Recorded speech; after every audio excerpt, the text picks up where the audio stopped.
Allez, troisième épisode de notre série consacrée à la voile sportive. Ce soir, on s'envole avec du wingfoil, une nouvelle discipline olympique que les jeunes Rochelais comptent bien dompter. C'est amusant de se tirer la bourre avec les copains, voir à qui va le plus vite et tout. Il faut tenir la voile et en même temps bien gérer l'assiette de la planche. Donc c'est plus un aspect technique sur un premier abord, mais quand on est à du haut ou du très haut niveau, bien sûr que c'est autant physique. On enroule la cardinale, jibe la jaune, arrivé derrière mon bateau. Donc il y a toute une partie de recherche et un peu de développement, savoir quel réglage marche le mieux, dans telles conditions. C'est nouveau pour nous tous, pour tous les entraîneurs. On a beaucoup de travail jusqu'à arriver à la perfection et ça va bien évoluer encore sur les prochaines années. On porte un casque, parfois un gilet.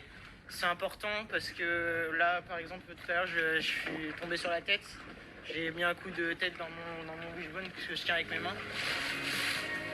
Avec les vitesses qu'on va, parfois à l'eau, ça peut être très dur. On peut vraiment se faire mal et donc non, c'est important de se protéger. Super, Apolline. Mon rêve, ce serait de faire les Jeux Olympiques. On n'y est pas encore, il y a de la route à faire, je sais, et du coup, je suis venue au pôle espoir, bien sûr, pour progresser, pour atteindre mon rêve. Ça me semble la voie la plus courte.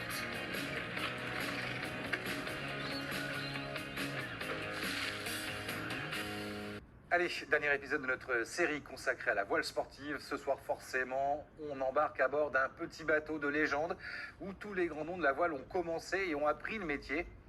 On embarque à bord des optimistes. Le thème, c'était la régate, et donc on a travaillé tous les aspects de la régate, dont la tactique et la stratégie. Ceux qui ont gagné le Vendée Globe, ils ont commencé sur l'optimiste, et ceux qui sont en ce moment optimistes gagneront peut-être le Vendée Globe un de ces jours. C'est un bateau qui semble archaïque, mais qui a un très très bon support pour commencer la voile. Les gamins là, ils peuvent pas aller très très vite, du coup, peuvent se permettre de suivre le vent, d'analyser, de marquer les adversaires. C'est ce qui est vraiment intéressant dans le jeu de la régate, quoi.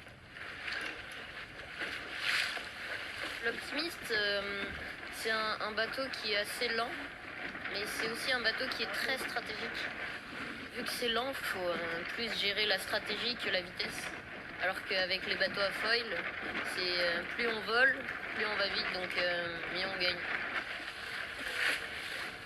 Dans les régates où il y a du vent, je suis pas très très bon. Et donc je performe un peu moins. Dans les régates où il y a en dessous de 15 nœuds, c'est plutôt bien pour moi. Allez, Paul, on prépare, on enlève l'élastique, on tire les coudes. Voilà. Allez, la dérive, allez. Qu'est-ce qui fait que quand on est du Pays Basque, on vient jusqu'à La Rochelle faire de la voile?